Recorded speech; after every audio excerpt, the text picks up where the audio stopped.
Vamos a orar, pero antes vamos a leer Juan capítulo 18. Fíjense ahí en Juan capítulo 1, Juan capítulo 18. Vamos a leer desde el verso 12. Amén. ¿Ya lo tienen ahí? Ok, perfecto. Juan 18. El pastor Carlos la última vez predicó hasta el versículo 11 y yo voy a predicar del 12 al 14. Pero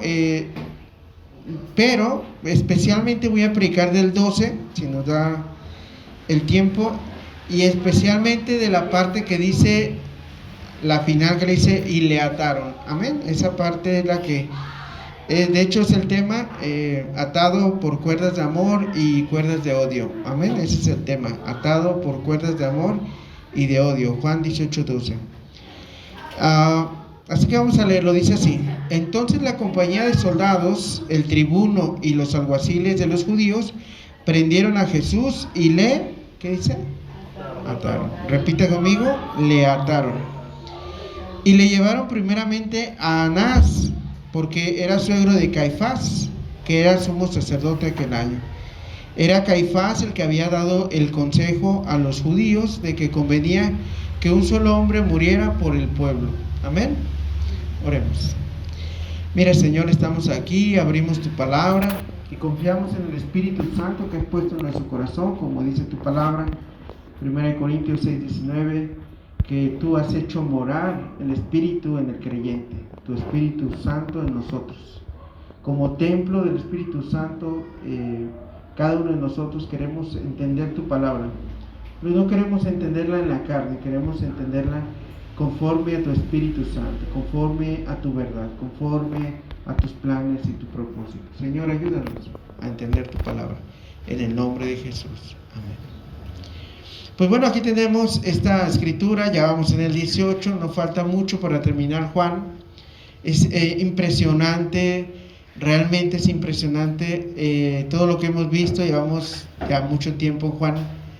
Y en el 18 ya estamos en el tiempo en que van a arrestar a nuestro Señor Jesucristo, y vamos a recordar la escena. No sé si ustedes se recuerdan, pero está nuestro Señor Jesucristo, y aquí hay que usar un poquito el ejercicio de nuestra imaginación para trasladarnos al Getsemaní. Ahí el Señor está orando, está triste, Él ya sabe que se acerca el tiempo.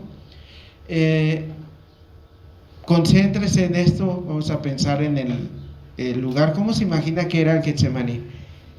¿Había pavimento? No, ¿verdad? Era un huerto, así que ¿cómo es un huerto? Plantas, flores, árboles, ¿está de acuerdo? Y a ese lugar le gustaba a nuestro Señor Jesucristo, pero era una parte del Getsemaní que no conocía la gente. No es que no conociera, sino que le gustaba a Cristo ir, y que solo sus discípulos sabían ese lugar. ¿Por qué sabemos eso? A ver, ¿quién me dice? Porque lo dice, y porque si no, no hubieran necesitado a Judas para que los llevara a donde estaba Cristo. Aparte que lo iban a hacer en la noche, y necesitaba ser alguien muy cercano a Cristo para identificar correctamente al maestro y no se fuesen a equivocar de persona. Era lo que le temían, querían arrestar literalmente a Cristo. Todo lo que vamos a ver hoy es cómo se tomaron todas las medidas necesarias, humanas, para poder arrestar sin equivocación y sin error a Cristo. Amén. Hoy vamos a ver eso, realmente es el tema. Y están allí, están orando. ¿Se acuerdan que aquí se vive la escena donde nuestro Señor está orando? Dura 1 hora orando. Luego regresa y ve a sus discípulos. ¿Cómo estaban sus discípulos? Avivados, amén, gloria a Dios. No, ¿cómo estaban? Terrible, estaban dormidos. Pues él, la Biblia dice que estaba muy triste. De hecho, ustedes saben que él se dice que sufrió tanta tensión que los vasos del sudor, se abrieron y dejaron salir sangre, incluso para que se mezclara con su sudor. Y él dice que grandes gotas de sangre caían de la presión y tensión que sentía de lo que venía. Él estaba realmente angustiado, estaba triste y ocupaba compañía, pero sus discípulos volvió a irse otra hora Y a la segunda hora vino otra vez después de una hora. ¿Y cómo encontró a sus discípulos? Dormidos otra vez. Así que ahí les dijo la frase célebre que conocemos como cristianos: a la verdad el espíritu está dispuesto, pero la carne, ¿qué? Que muchos lo han tomado de pretexto para pecar. Pero no es el chiste. Ahí nada más lo que está diciendo es que ellos estaban realmente cansados. Ahora, si revisamos su itinerario de ellos tenían razón de estar tan cansados, porque Jesús no paró para nada esos días. Ellos vienen de la cena, o sea, es muy interesante la forma en que es. Pero estaban allí y luego empiezan a oír mucho ruido, mucho alboroto. Venía allí un grupo enorme de gente con palos y espadas. Eso es lo que vamos a ver ahora. Y Jesús, si ustedes se acuerdan en la predicación hace 15 días, si no nos acordamos la pasada, pero bueno, hace 15, no más, hace un mes más o menos, ellos vienen y Jesús habla la deidad, o sea, habla a Dios. Cristo deja salir su voz de Dios y todos retroceden y ¡paz! Caen al suelo. Eso lo vamos a ver también ahora como repaso. Y dice: ¿a quién buscáis? Otra vez, porque les había preguntado: ¿a quién buscáis? Dice: a Jesús Nazaret. Dice: yo soy. Y cuando dijo eso, retrocedieron y cayeron al suelo, tremendo. Y estamos en la parte donde ya llegan y lo apresan y lo atan. Así que se puede imaginar usted la escena. El Señor estaba triste, estaba angustiado, estaba todo. Hace un tiempo estaban en la cena, pero ahora está atado por un tumulto de gente y soldados, gente de los judíos, y realmente es interesante cómo lo tienen atado. Y nuestro tema se va a basar en esa escena donde nosotros vemos al Señor Jesús atado. No sabemos si lo ataron así enfrente o acá atrás, no sabemos si el nudo era ciego o qué tipo de nudo era. Lo que sabemos es que lo ataron, y todo lo que vamos a ver tiene que ver con esa imagen que tenemos de un Cristo atado por un grupo de personas que lo miraban como una amenaza. Amén. Y eso es lo que vamos a ver.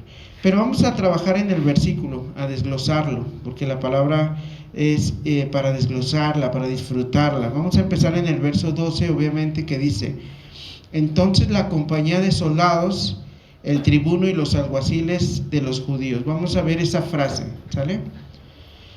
La compañía de soldados y del tribuno. Esta compañía de soldados podía tener hasta 1000 gentes. Así que cuando nosotros hablamos, como dicen los otros evangelios, que venía mucha gente, una multitud, era literal. Lo mínimo que podía venir eran 200. Podían venir 600 o podían venir 1000 gentes. Lo más probable es que vinieran entre 200 y 600 soldados. ¿Para qué tanto?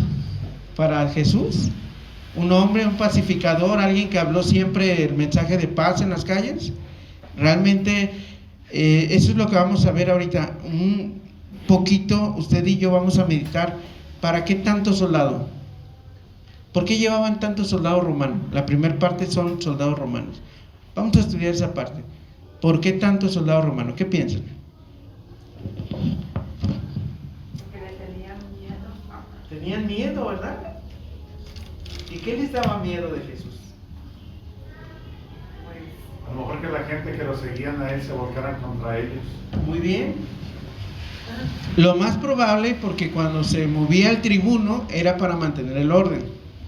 Entonces, era probable que una le tuvieran miedo, y las otras es que ustedes deben de saber, que vamos a verlo un poquito más adelante, Cristo ya se les había ido muchas veces, casi para apedrearlo, casi se lo saboreaban, pero Jesús se les pasaba por el medio. Entonces ellos tomaron todas las medidas posibles para poder arrestarlo. Ellos no querían fallas, no querían errores, ya no soportaban a Jesús. ¿Sí me explico? Era un enemigo terrible del Estado, de la religión, de los religiosos, y era realmente una molestia para la gente. Ahora, una de las razones por la cual va la guardia romana es porque no podías hacer nada sin la guardia romana. ¿Sí me explico? O sea, tú no podías tomarte la libertad de ir a arrestar a un hombre si lo querías matar. O sea, ahí vemos la intención de ellos querían matarlo. No pueden porque el Estado romano es el único que se atribuye la forma de asesinar a alguien, o sea, de manera legal se puede decir. ¿Por qué? Porque los judíos así se lavaban las manos de ¿qué? De que la gente les reclamara algo. Yo no fui, fueron los romanos, ¿verdad? Aunque ellos motivaron todo esto, pero se podían justificar. Otra de las cosas que nos enseña esto y que me llama mucho la atención, fíjense ahí en el capítulo 18, pero el verso 31. ¿Ya lo tienen? Lo voy a leer, dice así. Entonces les dijo Pilato: tomadle vosotros y juzgarle según vuestra ley. Y los judíos le dijeron: a nosotros no nos está permitido dar muerte. ¿A quién? ¿Por qué creen que llevaron entonces a la guardia romana? Porque querían, cuando estuvieran con Pilato, decir: hicimos todo legalmente y queremos la vida de ese hombre. ¿Sí me explico? Pero ¿qué hace Pilato? Se lava las manos y se los regresa y dice: júzguenlo. O sea, ya les da el permiso, mátenlo ustedes conforme a su ley. Y eso realmente se habla de la astucia que se vive en el mundo. O sea, el mundo de allá afuera es muy astuto para lograr sus cometidos. Es muy astuto para hacer sus cosas. Ahorita, por ejemplo, vamos a hablar de la astucia del mundo, un poquito, un ejemplo de eso. Ahorita vemos, por ejemplo, una película que va a salir de Walt Disney para los niños, de Buzz Lightyear, un personaje muy famoso entre los niños. Y dentro de la trama de la película, dos hombres se besan en la caricaturilla ahí, ¿no? Dos caricaturas se besan. ¿Qué quieren hacer con eso? ¿Qué quieren hacer? Adoctrinar. Es normal, está bien y todo eso. Se hizo un revuelo, ahorita está el revuelo. En 14 países fue prohibido. Pero ¿qué vemos ahí detrás de todo eso? Es la astucia de introducir cosas que van contrarias a Dios. ¿Sí me explico lo que quiero decir? Realmente es la astucia detrás de eso. El mundo se mueve bajo una astucia maligna, y en el caso de Cristo no fue la excepción. Y lo que dijeron es cierto. Fíjense en el capítulo 18, verso 10. ¿Qué pasó? ¿Por qué llevaban también a la guardia la compañía de los soldados? Estos soldados son romanos. ¿Por qué los llevaban? En el 10. ¿Quién no lee? ¿Quién me ayuda? Entonces Simón Pedro, que tenía una espada, la desvainó e hirió al siervo del sumo sacerdote y le cortó la oreja derecha. Y el siervo se llamaba Malco. Jesús entonces dijo a Pedro: mete tu espada en la vaina. La copa que el Padre me ha dado, no la he de beber. Bueno, no sabemos la razón por la cual Pedro traía una espada, pero lo que quiero decirles es esto. Jesús venía preparando a Pedro desde mucho tiempo atrás. Pedro, me van a entregar, Pedro, me van a matar, Pedro, vamos a ir a Jerusalén y van a hacer conmigo lo que sea. En una ocasión en Mateo dice que Pedro hasta le dijo: maestro, nunca eso te acontezca. Y Jesús le dijo: apártate de mí, Satanás. Y si se acuerdan, todo eso lo iba preparando. ¿Por qué? Porque Jesús es un pacificador y quería que Pedro y los apóstoles entendieran su propósito. Él es un pacificador. Él no iba a tomar armas, él no iba a la guerra, él no iba, tanto que le explicó a Pedro. Y le pregunto: ¿dónde quedó toda esa enseñanza a la hora de la hora? Y eso es una cosa que nos critican allá afuera en la iglesia, a la iglesia. No la vivimos en la iglesia, leemos la Biblia, nos capacitamos, vamos a cursos, vamos a lo que sea, pero a la hora de la hora, a la hora de que al varón no le nos dieron la salsita que nos gusta de lonche, ¿qué hacemos? Arde Troya, ¿no? ¿Sabían que muchos de los problemas que se viven en las familias muchas veces es después de la iglesia? Los domingos. Y los niños y los papás y las esposas dicen: bueno, entonces ¿qué hacemos? ¿Por qué vamos a la iglesia? ¿Para qué tanta capacitación? ¿Para qué tanto? Pedro, Está ahí, el maestro está orando, él ya sabe que lo van a entregar, le acaban de decir 1000 veces, me van a entregar, me van a matar, voy ahí, yo voy a la cruz, voy a la cruz, voy a la cruz. Llegan a arrestarlo y ¿qué hace Pedro? Reacciona como cualquier hombre, uno que no ha sido capacitado, uno que no ha sido enseñado, y le corta la oreja a aquel.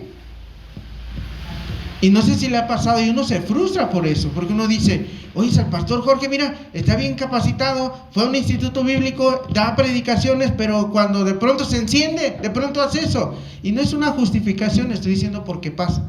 No sé si lo explico, no estoy justificándome de algo. No, estoy solamente diciendo, ¿usted lo ha visto? ¿No se ha sentido frustrado en su propia vida, en la vida de...? Es difícil, o sea, es complicado, porque a la hora de la hora la pasión, la carne, puede ganarle a un cristiano.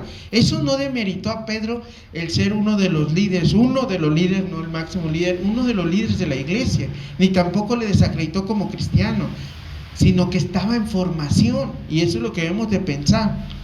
Muchas veces vemos a gente de la iglesia que nos falla, gente que saca la espada y te corta la oreja, y tú dices, bueno, ¿qué trae si es cristiano? Se sabe todos los salmos de memoria. ¿Qué pasó? ¿Sí va conmigo lo que quiero decir?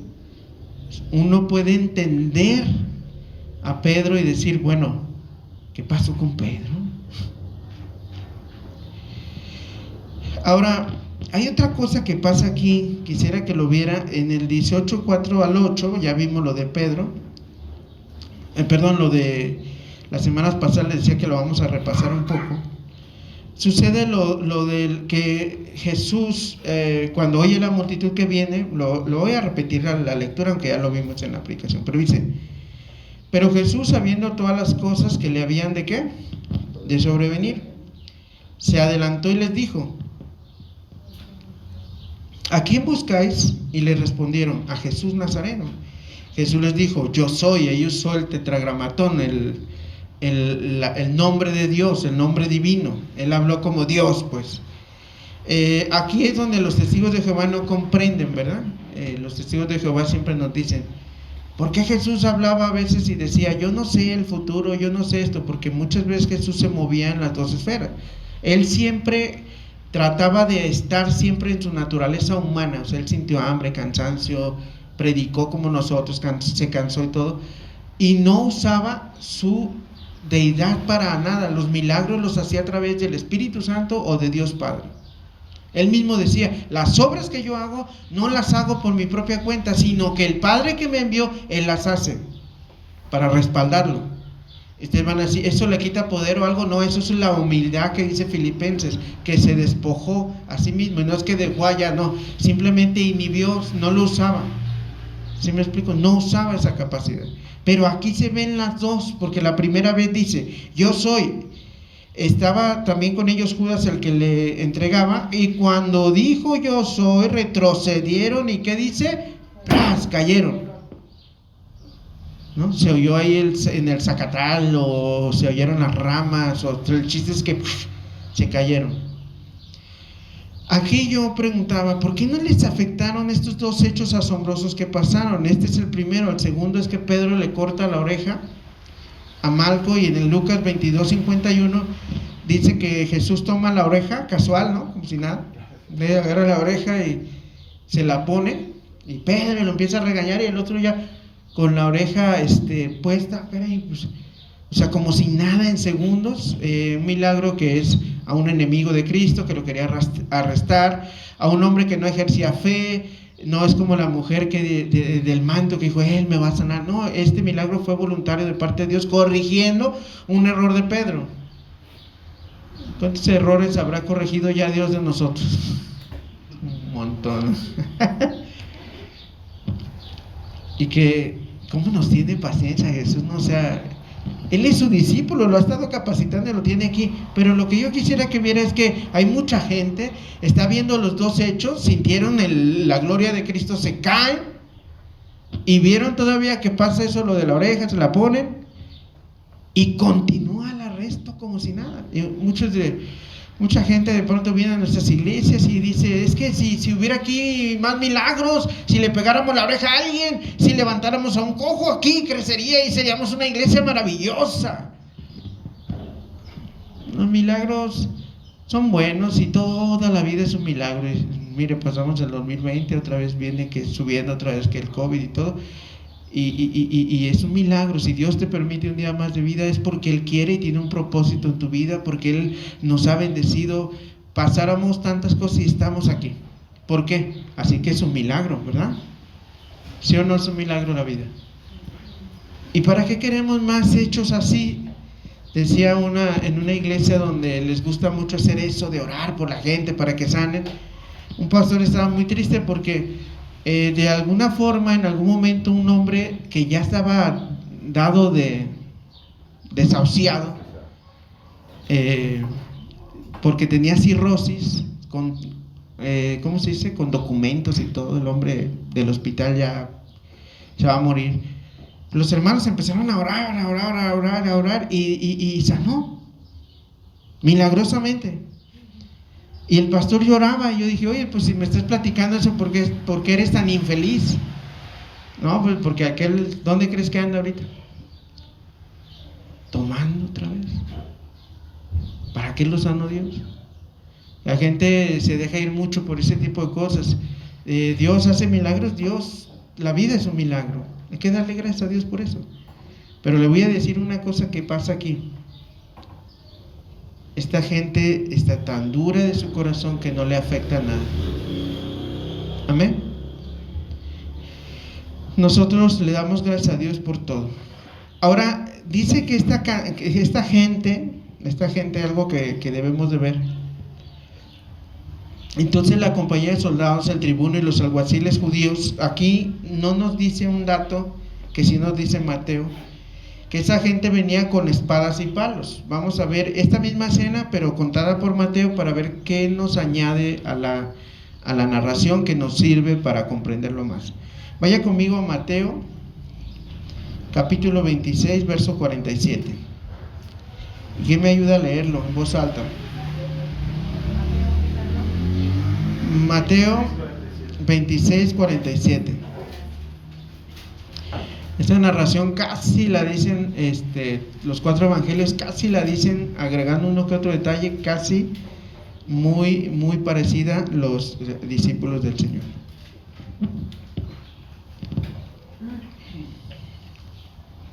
¿Ya lo tienen? ¿Quién lo quiere leer? Con voz de arcángel, con trompeta de Dios. Mientras todavía hablaba, vino Judas, uno de los 12, y con él mucha gente con espada y palos, de parte de los principales sacerdotes y de los ancianos del pueblo. Y el que le entregaba le había dado señal, diciendo: al que yo besare, ese prendedlo. Muy bien. ¿Cómo venían? ¿Qué traían en las manos? ¿Espadas de qué? Y palos. Las espadas eran estos soldados que estamos viendo aquí en Juan.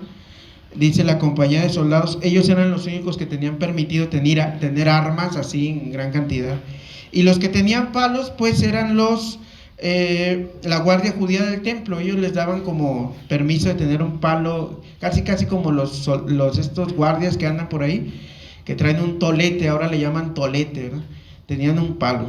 Y Jesús les dice algo, no pierda ese texto porque lo vamos a volver a verlo.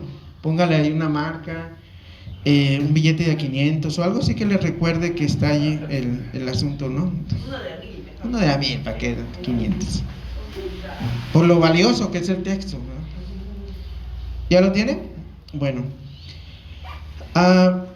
Porque de ahí vamos a saltar a un asunto que está en Lucas 22, 52 al 53. Porque Jesús les reclama algo. Fíjense bien lo que les dice respecto de los palos, las espadas. ¿Sí? Vamos a Lucas 22, 52 al 53. 22, 52 al 53. Lo vamos a leer. Dice así. Todas estas escenas son las mismas, nada más que cada evangelista nos revela datos que el otro omitió, se le olvidaron por alguna cosa, no. Esto le da más seriedad a los textos porque lo cuentan con emoción y todo, pero como humanos omitieron cosas que no se les hicieron importantes, pero a los otros sí. Fíjense muy bien.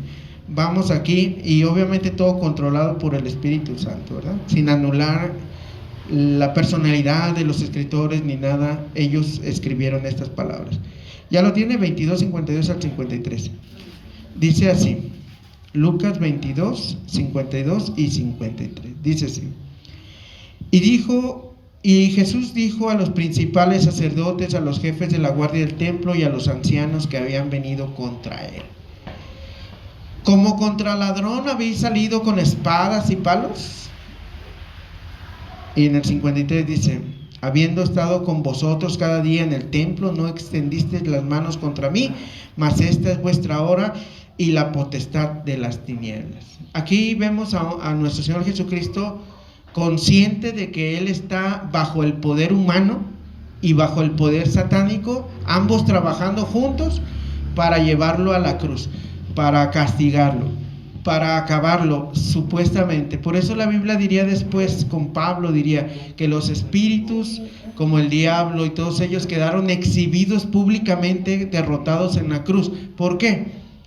Porque ellos pensaban, los demonios y ellos, que estaban haciéndole un daño a Cristo, y en realidad el propósito de Él era venir a la cruz. Hace no mucho tiempo el Papa Jorge Bergoglio, el que está ahorita, dijo que el fracaso, que Jesús realmente había fracasado en la cruz. O sea, en su opinión, puede ser que las palabras posiblemente sean sacadas de contexto, que quizá él dijo algo después, pero si lo dijo como lo entendemos en lo que se presentó, él está diciendo, presentando la cruz como una derrota. Pero le pregunto, ¿cómo vemos nosotros la cruz? ¿Qué dice Primera de Corintios? Para ellos la cruz es locura, pero para nosotros es poder de Dios. Así que lo que está diciendo en el 53 dice: esta es vuestra hora. Y la coma significa y la hora de la potestad de las tinieblas. Las tinieblas. Y esto es interesante porque dentro del grupo estaba el poder político y el poder religioso del tiempo de Jesús, y ambos estaban bajo esa oscuridad y ese poder de las tinieblas. Eso me hace recordar Hechos 26, 18, cuando Pablo le dice a Jesús, ¿qué le dijo? Ya no me acuerdo. Vamos a Hechos 26, 18. Dice esta palabra: yo te envío para que abras sus ojos, para que se conviertan de las tinieblas, ¿a qué? Y del poder de Satanás, ¿al poder de quién? ¿Qué le ofreció Satanás en Mateo 4 a Jesús? Todos los reinos. ¿Y cómo le llama la Biblia? El Dios de este siglo. Realmente a veces no entendemos que muchas de las cosas que se mueven es porque se entiende funcionando ese agente de la maldad a la par de los religiosos y los políticos, como en el tiempo de Jesús. ¿Ya lo tienen? Hechos 26, 18. Y Jesús le da una misión a Pablo, le dice: Pablo, yo te envío. Casi lo estaba llamando para algo muy ligero, para algo muy tranquilo, ¿no? Algo casual también. ¿Qué le dice? Pues mira, Pablo, yo tengo un plan para ti, un bello plan, tengo un propósito para tu vida. Y le dice: solamente deseo que tú vayas a la gente, abra sus ojos, que se convierta la gente de las tinieblas, ¿a dónde? A la luz. Y de la potestad, o sea, potestad es poder. La misma palabra que aparece allá, la potestad de las tinieblas, el poder, la potestad de Satanás, a la potestad de ¿quién? De Dios, para que reciban por la fe que es en mí. Dice: por la confesión de pecados, no, ¿verdad? Dice, ¿por qué? No, dice: por la fe en ¿quién? En Cristo, perdón de pecados y herencia ¿en qué? Entre los santificados. Esto es impresionante, ¿verdad, hermanos? Porque ellos piensan: oh, por fin tomamos a Jesús, es nuestra victoria, lo vamos a colgar en una cruz. Y el diablo también: oh, está muy bien, este profeta hablaba muy, muy fuerte, muy en todo. O posiblemente, como vemos que los demonios sabían quién era él. ¿Se acuerdan que le dicen? Que Jesús les decía: shh. ¿Por qué? ¿Qué dice el Evangelio? Porque ellos sabían quién era qué. Hijo de Dios, ¿qué tienes? ¿Con quién? Con nosotros. Pero ¿qué pensaron? Ya arruinamos el plan de ¿quién? De Dios. ¿Y cuál? ¿Para qué murió Jesús en la cruz? Para cumplir la voluntad de Dios, para salvarnos, para el perdón de pecados. ¿Para qué más? Esto es muy importante. Hace mucho, cuando era niño, salíamos a algo cruel, a matar pajaritos. Y se usaba una frase cuando éramos pequeños que decíamos, veíamos al pajarito con su pechito así, todo el pecho lo enseñaban. Y como niños sádicos, ¿verdad? Decíamos, mira, de pechito, de pechito. O sea, significaba que estaba bien rico como para darle un resorterazo. Era cruel, era malo, ¿verdad? Pero así era como los judíos y Satanás miraban a Cristo, lo miraban expuesto, como para darle un buen balinazo ahí y matarlo. Y eso es lo que pensaban. Pero ¿cuál era la sorpresa? Que por medio de la muerte venció a la muerte cuando resucitó. Amén. Eso es lo interesante. Así que ¿qué nos enseña esto? Bueno, esta es vuestra hora, y la potestad, el poder de las tinieblas, todo eso estaba jugándose, todo eso estaba en juego a través de la política y de la religión de aquel entonces. Les pregunto, ¿ustedes creen que los judíos creían en Dios? Los que estaban buscando a Jesús para matarlo, ¿creen que creían en Dios?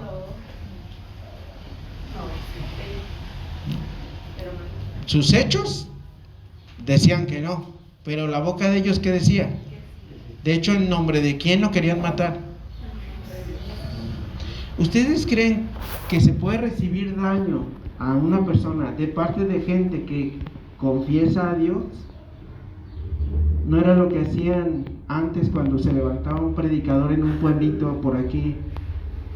¿No la gente que acababa de salir del templo de invocar al Dios de la misericordia mató a esa gente en base la cual se predicó el evangelio aquí en México en los años que ahorita son tiempos dorados para nosotros? Miren, aquí podemos hablar la palabra, pero hace años que estaba prohibida la lectura de la Biblia porque te volvías loco, y que cualquier predicador bautista de los primeros que llegaron aquí, gente que murió, hermano, literalmente en las plazas de Jalisco, literalmente murió. ¿Me explico? Y nosotros debemos de decir, muchas veces esa gente, se oye raro, pero estaba cubierta bajo ese poder demoníaco, gente de las religiones, gente de la política, y ustedes van a decir, es que estás englobando a todos. Pues el que no es conmigo, el que conmigo no recoge, desparrama, así dijo el Señor. ¿No dijo así? Ahora, ¿qué vamos a discriminar? ¿Vamos a tratarlos mal? Porque nuestra lucha no es contra carne ni sangre. Efesios capítulo 6. Bueno, todo eso se estaba viviendo ahí. Era un asunto de oscuridad, de lucha de las tinieblas, lucha con los religiosos, lucha con la política, con el imperio romano, todo eso, y todos enfocados a una persona que era una amenaza para el reino y para los judíos y para todos: Jesús. Qué ironía, ¿verdad? El Creador. ¿Cómo trataban a Jesús en el cielo? ¿Cuál es el contraste? ¿Cómo se imagina que lo trataban antes de encarnarse en la tierra? Sus ángeles le servían. ¿Cuál es el contraste de ver a un Jesús ahora atado ahí frente, sujeto a los poderes de la gente, de los humanos? ¿Hasta qué punto Dios se humilló para podernos salvar? Ni siquiera tenemos la idea, la verdad. Así que eso es el asunto aquí. Bueno, y también algo que menciona, y volviendo a Mateo 26, 47, que dentro de todo este grupo de personas venía un traidor. ¿Un qué? Un traidor. Y esto tiene mucha enseñanza. Vaya otra vez conmigo a Mateo, ¿qué? 26, 47 al 50. Estamos trabajando en la parte del 18-12, cuando dice que venían soldados romanos. ¿Con quién? Con ellos. Pero ¿quién más venía? ¿Cómo venían? Armados hasta los dientes, con palos y espadas, la tecnología de aquel entonces, ¿verdad? Y también venía un hombre que era el guía, que era un traidor. Vamos a ver esa parte. 18:5 también lo dice, del que estamos estudiando, de Lucas, que también se habló en la predicación pasada, el traicionero. ¿Ya está conmigo? Mateo 26, 47 al 50. Vamos a volverlo a leer, ¿sí? Es el que les dije que no perdieran. Ok. ¿Qué? ¿Cuándo? ¿Qué? Vamos a leerlo. ¿Qué dice? A ver, hermana Mabel, por favor. Mientras todavía hablaba, vino Judas, uno de los 12, y con él mucha gente con espadas y palos. De Hasta el parte de 50. los principales sacerdotes y de los ancianos del pueblo. Y el que le entregaba le había dado señal diciendo: al que yo besare, ese prenderle. Y enseguida se acercó Jesús y le dijo: salve, maestro, y le besó. Y Jesús dijo: amigo, ¿a qué vienes? Entonces se acercaron y echándole mano Jesús y le prendieron. La misma escena, si se fijan, perdón, faltaba, ¿verdad? Era hasta el 50, pero sí es el 50. No, sí. Ya, ¿verdad? Hasta ahí ya, iba al 51 ya. Bueno, aquí tenemos el traidor, así que imagínense, viene la gente, viene Judas. Ahora, Judas miró cuando le pusieron la oreja otra vez a Marco. Sí. Vio cuando sintió, sería de los que retrocedió y cayó al suelo cuando habló Dios, cuando habló la deidad, el tetragramatón, que se usó el nombre de Dios, que Cristo habló y ¡pum! Se cayeron. ¿Estaba ahí Judas? Sí. ¿Y por qué sigue? O sea, ¿por qué sigue? ¿Por qué continúa? ¿Por qué no se arrepiente y dice, ¿le faltaron milagros a Judas? ¿Serían los únicos que vio? ¿Estaría presente cuando sanó Cristo a la mujer de flujo de sangre, 12 años? ¿Estaría presente? Estaría presente, era de los 70 que fue y estaban muy contentos porque llegaron y dicen, hasta los demonios se nos sujetan. Lucas, ¿se acuerdan? Estaría presente cuando caminó Jesús sobre el agua, se dio cuenta de todas esas cosas. ¿Y por qué no le hizo la palabra? ¿Le faltó enseñanza? Hay gente que, vuelvo otra vez, hay gente que idealiza, ¿verdad? Y dice, es que si en esta iglesia hiciéramos esto, si en esta iglesia camináramos sobre el agua, si le pegáramos las orejas a la gente, si le cambiáramos la cara a la gente, porque algunos no nos ayudan mucho la cara, si se la componemos, pues quizá, ¿verdad? No. Es interesante que Judas vio todo eso y su corazón no cambió. El problema no es la iglesia, el problema es el corazón cerrado de la gente. Puede estar 3 años con el mejor maestro. Es que aquí no enseñan bien, es que no hay poder, es que no hacen esto, es que no hacen aquello, es que lo que nada es tu corazón. Así de fácil. A los otros su corazón abierto con poquito, mire, estaba Pedro apasionado por defender a su maestro. Lo hizo mal. Sacó una espada, hizo mal. Pero ¿cuál es la diferencia? Uno quiere proteger y otro lo quiere entregar.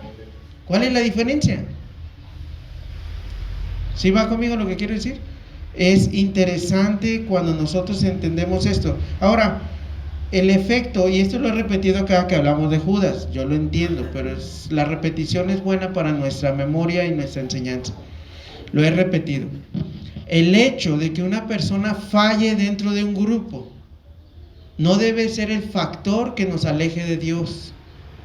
A ver, otra vez. Judas falló y Pedro ya por eso ya no siguió. Es más, hasta Pedro falló. Más adelante vamos a ver la semana que viene que él niega a Cristo 3 veces. Mucha gente que nos encontramos allá afuera, ¿por qué no vas a la iglesia? Ay, pues es que yo vi a alguien que hizo algo malo. Ah, sí, pero ¿y? O sea, pues ahí está Judas, pero pues fue uno de los 12. ¿A ti qué? O sea, ¿a qué vas a la iglesia? Pues entonces vas a ver a la gente, ¿o a qué vas? Uno dentro del grupo, pero otra cosa también es la forma en que lo entrega. Se dice, estaba observando en un comentario que hace John MacArthur de esta parte, dice que los besos eran de una forma de cercanía a la gente, pero había varios tipos de besos. Por ejemplo, podían besarte aquí o aquí, pero lo más cercano que te abrazaran y te besaran solamente era para la familia o para un maestro con su alumno. ¿Y cómo entregó Judas al Señor? ¿Le besó la mano? ¿Le besó la palma? Le besó, se acercó, lo abrazó y le besó la mejilla. Eso es terrible. Lo traicionó. Y ya por eso Cristo dijo, no, ya no voy a la cruz, mira, no vale la pena la humanidad. No, ¿el qué hizo? Esto así es, así la Biblia hasta lo dice, que iba a haber un traidor, pues este es. Y siguió adelante a morir en la cruz. Pero usted no. Usted va a llegar el tiempo que ya no va a venir a la iglesia porque uno dentro del grupo le hizo mala cara, o le dijo, o no sé qué se le ocurra que pasó, y puede ser incluso yo como pastor, puede ser mi esposa, puede ser alguien, si tú, o tu propia familia, o tu propio amigo, y tú ya te desilusionaste de Dios, de la iglesia. ¿Eso es correcto? ¿Eso está bien? Es triste, pero no sabe la cantidad de gente que se ha ido de la iglesia por mirar a los Judas que de pronto hacen estragos en la iglesia. ¿Sí me explico? Qué triste porque no saben ni a qué venían. Pasaron de noche. ¿Sí se acuerdan que decían esta frase? Hoy pasaste de noche en la escuela, no sabes ni la tabla del 2. Y algunos pasaron de noche. ¿Judas pasaría de noche toda su capacitación con Cristo? ¿Qué piensan? En la oscuridad. Así que le digo, ¿qué le faltó a Judas? Fe en Jesús, nada más. Porque enseñanza, ¿había? ¿Había milagros? ¿Había palabra viva? Dice la Biblia que no ha habido un hombre que predique. A la gente decía, él sí habla con autoridad. O sea, se notaban que Cristo hablaba, cuando hablaba aseguraban, ¿no? De cierto os digo. Es interesante. Bueno, vamos a pasar a la siguiente parte del versículo del 18, que es el tribuno. Ya vimos a la multitud que eran soldados, y también la guardia del templo que traía palos, y también vimos que venían encabezados por el traidor, que dice 18:5, aquí mismo en el que estamos estudiando. Y le respondieron a Jesús Nazareno. Jesús le dijo, yo soy, y estaba también con ellos Judas, el que le entregaba. Uno le entregaba, otro le defendía, y los dos hacían mal, pero el mismo Cristo a uno lo trató diferente que al otro, y a este también le dijo, amigo, ¿con un beso entregas a quién? Híjoles, es interesante. Pero bueno, el tribuno. ¿Qué era un tribuno? ¿Quién se acuerda? ¿Qué función tenía este tribuno? Tribu, viene de tribu, ¿verdad? Así que en el Imperio Romano estaban divididos por sectores sociales que le llamaban tribus ellos. Por ejemplo, los patricios, los plebeyos, y los soldados, y la gente o la casta política. Fíjense que algunos a veces eran patricios o de algunos de esos grupos. Los tribunos no eran más que encargados de 1000 gentes, ya sea de esos patricios o ya sea de soldados. En este caso, ¿qué tipo de tribuno sería? ¿Encargado de qué? De soldados, así de fácil, ¿no? Pero había de diferentes tribunos en el Imperio Romano, y lo que hacían era mantener el orden y que nadie se rebelara contra el Imperio Romano. Lo que tenemos que ver aquí es cómo ellos tuvieron la idea de ir a mover a un tribuno del gobierno romano para ir a tomar a un cabecilla para ellos, estoy hablando como si fuera ellos, un cabecilla de una secta, como ellos lo veían, de una secta judía. O sea, hicieron todo, hermanos, con una estrategia que hay que valorarles, ¿verdad? Que hay que entender que lo hicieron bien. Así que mantenían el orden, dirigían y atendían las demandas y necesidades de la población. ¿Cuál era la necesidad de los judíos en ese momento? Por el cual fueron a molestar al tribuno. Tenemos un enemigo, y es un enemigo para ti y es un enemigo para nosotros. Te va a causar un problema en el imperio, y a nosotros nos está causando un problema. Lo manejaron políticamente también, que lograron llevar a la guardia que estaba costeada por los impuestos de la gente para arrestar a nuestro Señor Jesucristo, como si fuese Él el enemigo público número 1 de todo el mundo, como si fuera el hombre caudillo a caballo con espada que iba a levantar toda una sedición, cuando Él nunca levantó siquiera un lápiz para amenazar a alguien, si estaban los lápices en uso, o una pluma, ¿no? Sí me doy a entender lo que quiero decir, ¿verdad? Ahora voy a la última parte, hermanos.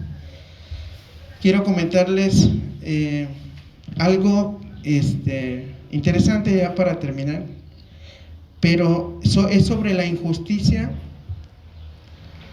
que sabemos que ocurrió en la forma de detener la supuesta amenaza que era Jesucristo. Y no solamente en Jesús. ¿Creen que ha habido en Pablo, por ejemplo, hubo injusticias? ¿Por qué arrestaron a Pablo? ¿Cuál fue su delito? ¿Asesinó a alguien? ¿Robó a alguien? Las cosas que estaban penadas en el Código Penal de las 12 tablas del Imperio Romano, ninguna de esas violó Pablo, y sin embargo estaba preso. Pasó por juicios. ¿Y qué pasó con esos juicios?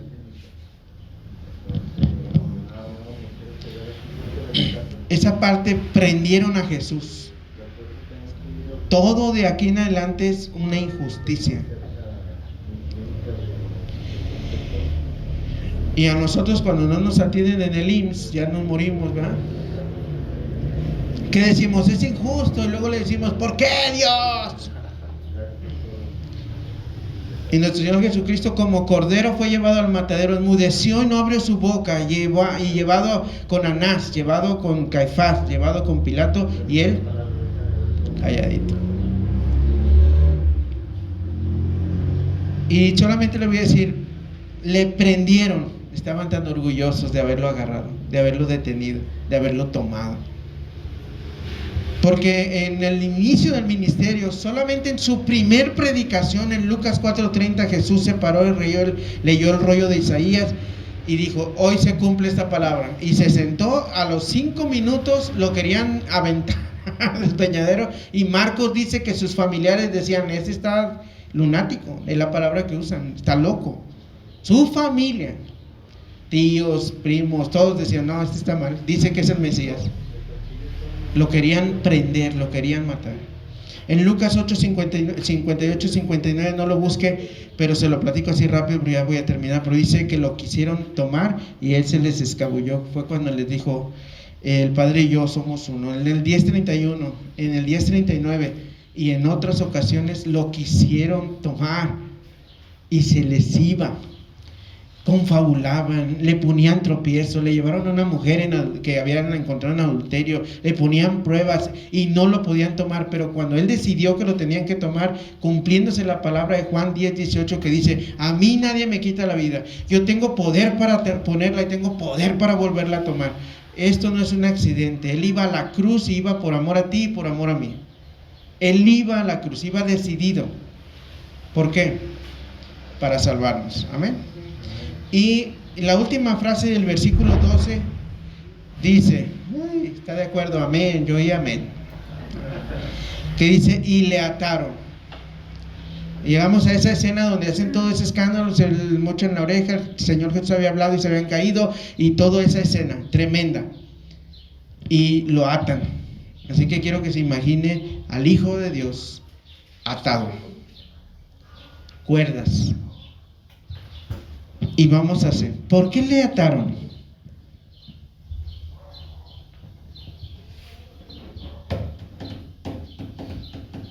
Oye, llevas 200, mínimo 200 soldados, o quizás 600, o a lo mejor se llevaron a todo el... Para humillarlo más.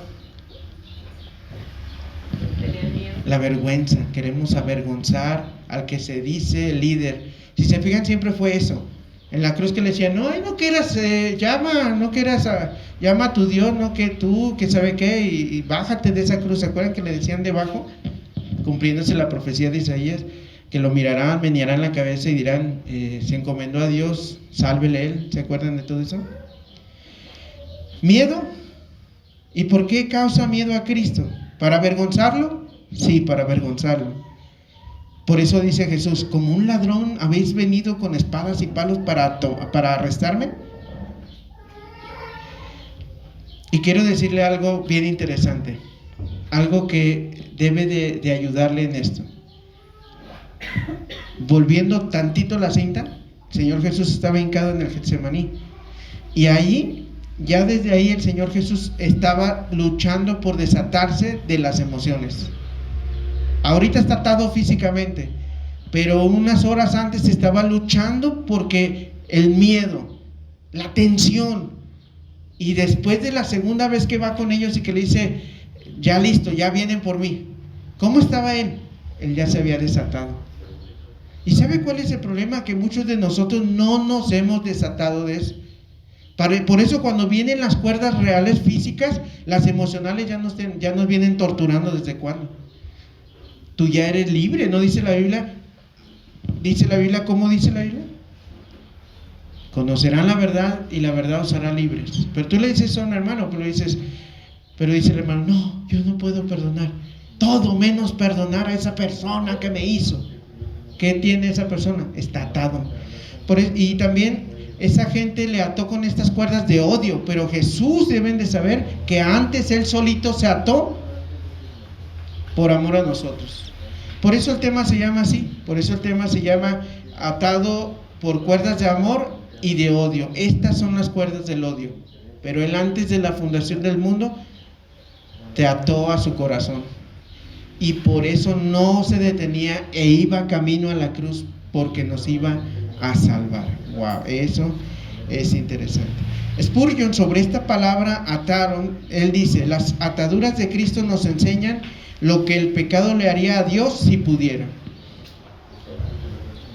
Dijo Spurgeon sobre esto, vamos a acabar con Cristo. Oye, pero habló del amor, ¿qué le decimos? Es un peligro, es un peligro, hay que acabar con él. ¿Cuánto recorrió atado Cristo? Dado que estamos en Getsemaní, luego lo llevaron a Anás y luego a Caifás. En el 18:24 dice que Anás lo mandó con Caifás, dice, y dice la Biblia claramente, y lo mandó atado. Como dice mi hermano, se gozaban de esa parte, lo exhibían, lo avergonzaban. ¿Sí me explico? Atado. Pero te voy a volver a decir, las profecías decían que él enmudeció, y Cristo fue atado mucho antes con cuerdas de amor por nosotros. Pero ¿sabes otra cosa también? A Cristo le importaba más nuestras cuerdas y no las de él. Porque le voy a decir otra cosa, y también voy a citar a Spurgeon. Estábamos atados en penosa servidumbre al pecado, pero nuestro Jesús nos puso en libertad. ¿Te admiras de las cuerdas de Cristo? Deja de eso, las que teníamos nosotros. Por eso dijo Jesús, y conocerás la verdad, y la verdad os hará ¿qué? Libres. Y termino con este ejemplo. Si tú vas bueno, ya en el circo no permiten animales y todo eso, pero cuando permitían, había unos elefantotes con sus trompotas y sus patotas. Y luego volteabas y los veías amarrados con un lazo de tendedero, que esos que hay en las casas, ¿no? Les pregunto, ¿ese elefante tiene el poder de zafarse de esa cuerda? Pero ¿por qué de pronto el elefante va caminando y dice, ay, la cuerda, no, ya no me puedo quitar de aquí? ¿Por qué? ¿Qué piensan? Porque le pegaban, porque desde niño está en su mente, porque desde bebé, el niño, desde bebé el animal, desde que estaba pequeño, él entonces sí podían esas cuerdas detenerle, ¿verdad? Pero una vez que está grande y fuerte, que Cristo, por ejemplo, este es un ejemplo de cómo Cristo ya nos dio la libertad, y nos preguntamos, si ya nos dio la libertad, ¿por qué habemos muchos cristianos todavía atados a no perdonar, con heridas que nos rasgan el alma? Hermanos, necesitamos mirar las cuerdas de amor de Cristo y tirar las nuestras. Ya basta, somos libres para amar. ¿Qué cuerdas tienes tú? Oremos. Padre, muchas gracias por tu palabra. Gracias porque Cristo tomó ese lugar, enmudeció, no abrió su boca, fue llevado con injusticias, exhibido, atado por todos lados, como si hubiese sido un ladrón, un homicida, como si él hubiese sido el líder, el caudillo de una revolución con armas, Señor. Y sin embargo, tú lo enviaste con palabras de paz, de amor, de perdón, de reconciliación, de vida para la humanidad. Pero en tu bendito plan, Él murió para salvarnos. Y ahora, Señor, no solamente ya Él no tiene cuerdas, Él está libre, sentado a tu diestra, Señor. Pero también nosotros no tenemos cuerdas. Gracias, Dios, en el nombre de Jesús. Amén.